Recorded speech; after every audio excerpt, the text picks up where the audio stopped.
వీటిపై విశ్లేషణ అందించడానికి జూమ్లో విశ్లేషకులు పెంటపాటి పుల్లారావు గారు ఉన్నారు. Good morning sir. Good morning sir, మనం ఇక్కడ చూస్తూ ఉన్నాము, ఇప్పుడు 4వ అతిపెద్ద ఆర్థిక వ్యవస్థగా భారత్ అనే ఒక హెడ్లైన్ అయితే చూడొచ్చు. జపాన్ను అధిగమించాం. ప్రస్తుతం చూస్తే భారత్ యొక్క ఆర్థిక వ్యవస్థ ఎలా ఉంది అనుకోవచ్చు? చాలా బాగున్నది. ఒకటి హలో కెన్ వినపడుతుందండి? వినిపిస్తుంది సార్, చెప్పండి సార్. ఒకటి మెయిన్ థింగ్ ఏమిటంటే భారత ఆర్థిక వ్యవస్థకి చాలా అదృష్టం కూడా కలిసి వచ్చింది. 2014 నుంచి ఈ 11 సంవత్సరాలు చమురు ఆయిల్ ధర ఇంటర్నేషనల్గా 60% పడిపోయింది. $150 నుంచి 60, 40, $50 అయిపోయింది. ఎప్పుడైతే లభిందో భారతదేశానికి దాదాపు సంవత్సరానికి ఒక 5 లక్షల కోట్లు గిఫ్ట్ ఇంటర్నేషనల్ మిగతా దేశాలు మనకి ఇచ్చినట్టు లెక్క. మనం చమురు 85% చమురు మనం ఇంపోర్ట్ చేస్తాం భారతదేశం. ఆ ధర తగ్గిపోయింది కదా, అది పెద్ద విషయం. ఈ 11 సంవత్సరాలు చమురు ధర పడిపోవటం భారతదేశానికి, కొంతమంది 3 లక్షల కోట్లు అంటారు, నేను 5 లక్షలు ఎందుకంటానంటే ఆయిల్ చమురు ధర తక్కువగా ఉన్నారు కాబట్టి ఎక్కువగా రిస్కులు తీసుకుంటారు, మనుషులు తిరుగుతారు, ట్రాన్స్పోర్ట్ చేస్తారు, డెవలప్ చేస్తారు, అన్ని ధరలు తగ్గిపోయి ఉంటాయి. అది పెద్ద బెనిఫిట్ భారతదేశం. దానివల్ల ఏమైందంటే మన ఇన్ఫ్రాస్ట్రక్చర్లో ఇన్వెస్ట్ చేయగలిగాం. సంవత్సరానికి 3 లక్షల కోట్లు. డిఫెన్స్లో నేను ఊరికనే ఆఫ్ ద మైండ్ ఫిగర్స్ చెప్తున్నా, 2 లక్షల కోట్లు పెట్టి ప్రతి సంవత్సరం 1,00,000 కోట్లు కొత్త ఆర్మ్స్ కొన్నాం, డెవలప్ చేసాం, ఫెసిలిటీస్ డెవలప్ చేసాం, ఆర్మీస్కి బోర్డర్ ఏరియాస్ డెవలప్ చేసాం, మొత్తం బోర్డర్ ఏరియాస్లో రోడ్స్ డెవలప్ చేసాం, ఎయిర్ప్లేన్స్ డెవలప్ చేసాం, ఎయిర్ ఫీల్డ్స్ డెవలప్. ఈ డబ్బు గవర్నమెంట్కి కుదిరింది. దాంతోపాటు గవర్నమెంట్ కూడా పన్నులు తగ్గించలేదు. అది చాలా తప్పైన పాలసీ చేశారు, అది వేరే విషయం. ఇంకా తగ్గించుంటే పన్నులు ఇంకా వెళ్ళిపోతుంది. ఇవాళ జర్మనీ రిప్లేస్ చేశారు. వాళ్ళ తప్పుడు ట్యాక్స్ పాలసీస్, ప్రభుత్వం తప్పుడు ట్యాక్స్ పాలసీస్ వల్ల మనం 4వ స్థానం నుంచి 3వ స్థానం ఇప్పుడే అయిపోలేదు. తర్వాత ఇంకో చిన్న పాయింట్ ఏంటంటే వ్యవసాయాన్ని సరిగ్గా చూడలేదు ఈ ప్రభుత్వం. ఏ ప్రభుత్వం? మొదటి ప్రభుత్వం నేడు 52 నుంచి 62 వరకు దాదాపు అప్పుడున్న ప్రభుత్వాలు వ్యవసాయం చూశారు, కొన్ని ప్రాజెక్ట్స్ కట్టారు, కెనాల్స్ కట్టారు, నీరు వచ్చింది, స్టెబిలైజ్ అయిపోయింది వ్యవసాయం. తిండి పదార్థాలకి 65 నుంచి 65 కాదు 68, 9 నుంచి డెవలప్ అయిపోయాం, సెట్ అయిపోయాం. అందువల్ల ఆ తప్పులు చెప్పితే ఇంకా ముందుకు వెళ్ళాం. అదృష్టం కలిసి వచ్చింది. గవర్నమెంట్ ఆ డబ్బు ఇన్ఫ్రాస్ట్రక్చర్కి వాడింది, కొన్ని విషయాల్లో ఇన్వెస్ట్మెంట్ చేసింది కాబట్టి మనం ముందరకు వచ్చేసాం.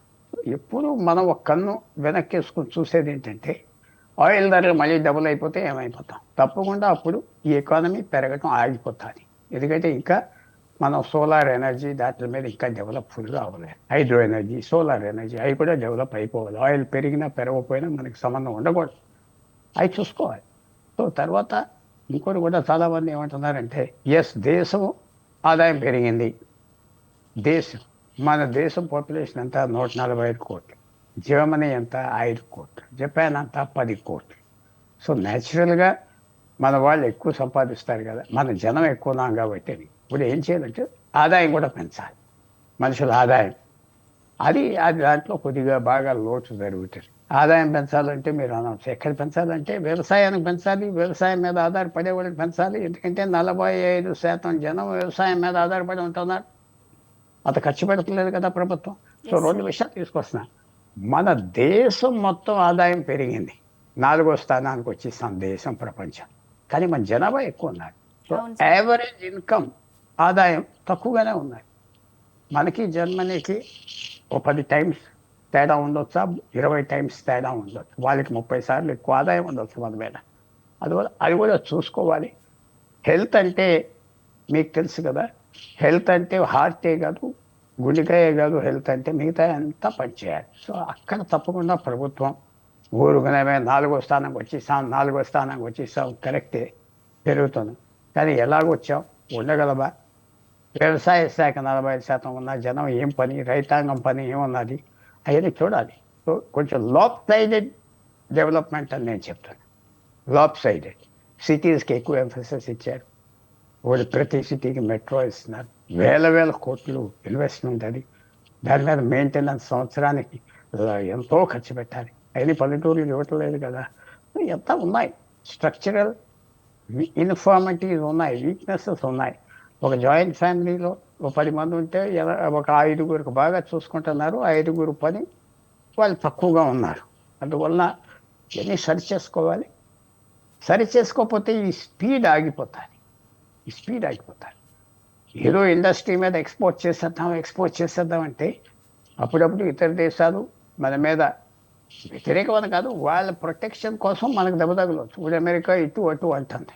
తప్పకుండా మనకి ఇంపాక్ట్ వస్తుంది, మన మీద ఇంపాక్ట్ వస్తుంది. వాళ్ళ దగ్గరికి మన వీసా హోల్డర్స్ తక్కువ మంది వెళ్ళటం, ఏదో ఎక్స్పోర్ట్స్ కొద్దిగా ఏం తగ్గవనుకోండి, కానీ అన్నీ ఇంపాక్ట్ వస్తాయి. సో వాచ్ఫుల్గా ఉండాలి. ఇది మంచి స్టెప్. కానీ ఈ కారణాలు మనకి చాలా అదృష్టం కలిసి వచ్చింది. గవర్నమెంట్ దాని మీద కొన్ని విషయాలు ఇన్వెస్ట్మెంట్ చేసింది. సో పెరుగుదల కనపడింది. ఇది మంచి చెడ్డదంటలేదు నేను. కానీ వ్యవసాయం చూసుకోవాలి.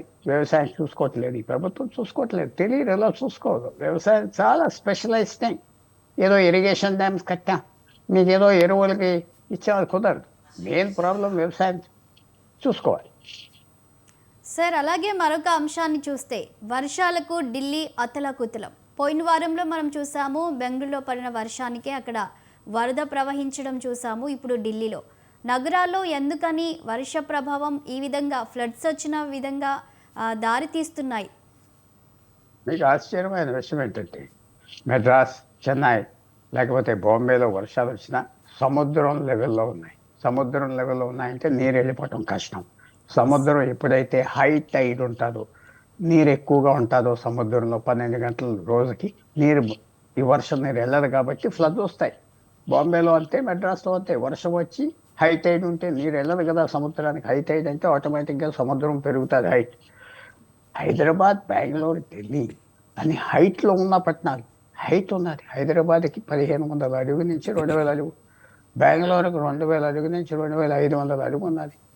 అసలు నీరు ఎందుకు ఆగిపోతుంది, ఎలాగ ఆగిపోతుంది?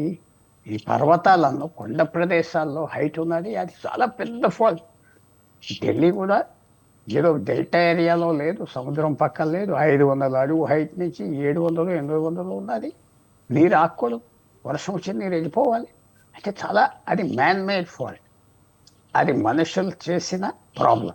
గవర్నమెంట్ సరిగ్గా ట్యాకిల్ చేయట్లేదు. ఎంత వర్షం పడినా కొండ మీద నీరు ఆగదే. ఎలాగాగుతుంది కదా? అది ఇంజనీరింగ్ ఫాల్ట్ అని నేను చెప్తున్నాను. ఈ 3 పట్టణాలే కాదు,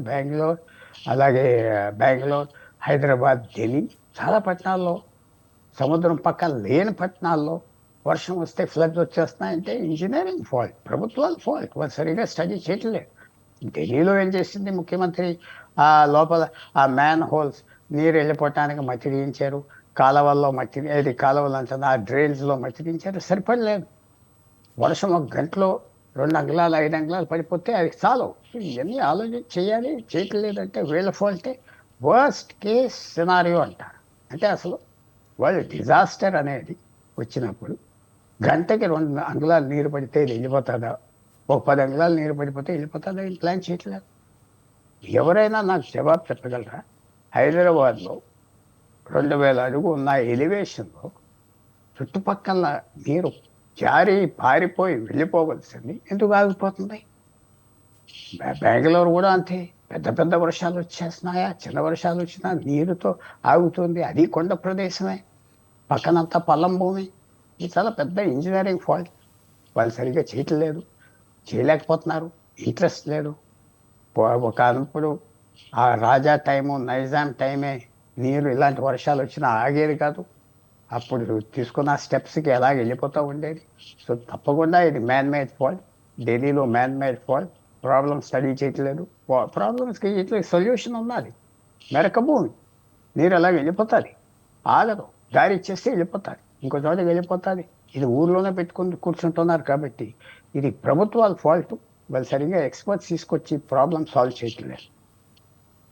సో మరొక అంశాన్ని కనుక చూస్తే, ఇక అందాల పోటీలు కనుక మనం ఒకసారి చూసినట్లయితే ఇప్పటికే మిస్ ఇంగ్లాండ్ చేసిన వ్యాఖ్యలు వివాదాస్పదం అయ్యాయి.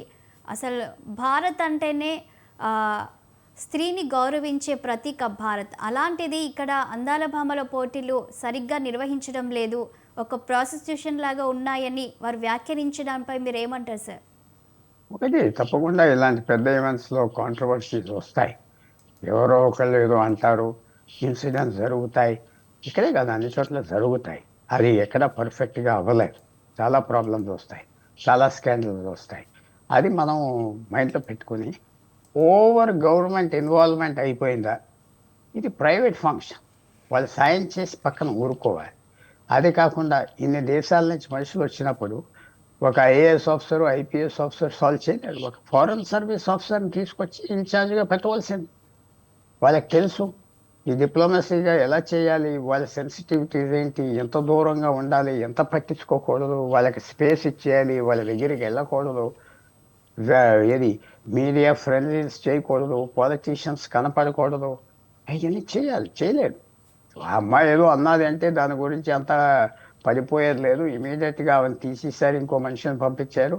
కానీ ఓవర్ గవర్నమెంట్ ఇన్వాల్వ్మెంట్, అంటే గవర్నమెంట్ ఇన్వాల్వ్మెంట్ టూ మచ్ అయిపోయింది, పాలిటీషియన్స్ టూ మచ్ అయిపోయాయి. అది తగ్గాలి. ఏదో మన మన కల్చర్ ఏంటంటే ఏ పెద్ద ఈవెంట్ వచ్చినా వెళ్ళి కూర్చుంటారు. ఇది ఢిల్లీలో రాక్ సింగర్స్, ర్యాపర్స్ 27 మంది వచ్చి, పెద్ద స్టార్స్ వస్తే, పెద్ద పాలిటీషియన్స్ 80 ఏళ్ళు 70 ఏళ్ళు ఫ్రంట్ సీట్స్ తీసుకొని కూర్చుంటారు. ప్రపంచంలో ఎక్కడ ఉండదు. ఓవర్ ఇన్వాల్వ్మెంట్ అయిపోయింది, క్యూరియాసిటీ అయిపోయింది. అది మాత్రం అంతవరకు తప్పు చేశాం. తర్వాత గవర్నమెంట్ సూటబుల్లీ మైండెడ్ ఆఫీసర్స్, అంటే ఇప్పుడు ఐఏఎస్ ఐపీఎస్ వాళ్ళకి తెలియదని కాదు, ఒక ఐఏఎస్ ఆఫీసర్ని పెట్టవలసింది. వాళ్ళ కల్చర్ తెలిసింది, రిక్వెస్ట్ చేసి ఆ 2 నెలలు వాళ్ళతో ఎలా డీల్ చేయాలి, వాళ్ళతో మనకు సెన్సిటివ్గా ఎలా డీల్ చేయాలి, అవన్నీ చేయవలసింది. అది చేయలేదు.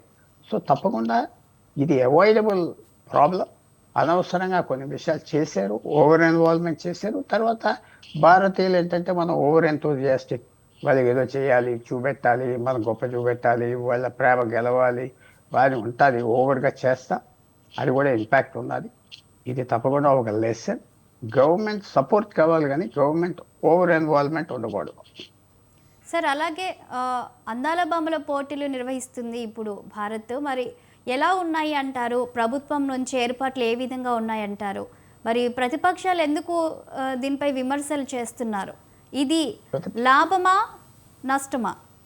పర్వాలేదు, ఇది లాభమే. ఇలాంటి కాంట్రవర్సీ జరుగుతూ ఉంటాయి. ఈవెంట్ అయిపోతుంది, అందరూ మర్చిపోతారు. జాగ్రత్తగా ఇప్పటి నుంచి చేయాలి, మంచిగా చేయాలి. తప్పేం చేయలేదు. అది చిన్న చిన్న తప్పులు అవుతాయి, పెద్ద తప్పులు అవుతాయి. అవన్నీ మనం పట్టించుకోకూడదు. మనం ముందరికి వెళ్ళిపోవాలి, కరెక్ట్ చేసుకోవాలి. తప్పు అయిపోయిందని మనం కరెక్ట్ చేసుకోవాలి. ఆమె వెళ్ళిపోయింది, మేము విచారిస్తున్నాం, ఆమెకి ఏమైనా ఇబ్బంది జరుగుంటే కన్సిలియేటరీ అప్రోచ్ తీసుకొని వెళ్ళిపోవాలి. ఇది గవర్నమెంట్ ఇక్కడ విమర్శలు వచ్చినాయంటే అవకాశం ఇచ్చింది. ఓవర్ ఇన్వాల్వ్మెంట్ అయిపోయింది. అది ప్రైవేట్ పీపుల్ని, ఫ్యాషన్ ఇండస్ట్రీని, హెల్త్ పర్సనల్ కేర్ ఇండస్ట్రీని, వాళ్ళ ఎక్స్పర్ట్స్ ఉన్నారు, వాళ్ళు ఎవరిని మొదలు పెట్టలేదే. పెద్ద పెద్ద కంపెనీలు భారతదేశంలో కూడా ఉన్నాయి, పర్సనల్ కేర్ కంపెనీస్. వాళ్ళు ఎవరిని తీసుకొచ్చి అప్పచెప్తే సరిగ్గా చేదురు కదా. అన్నీ నేనే చేయాలి, అన్నీ బొమ్మలు ఫోటోలు నాయి కనపడాలంటే ఇలాగే జరుగుతుంది. చెడ్డ జరిగినప్పుడు నీ నెత్తి మీద పడుతుంది, అంతే.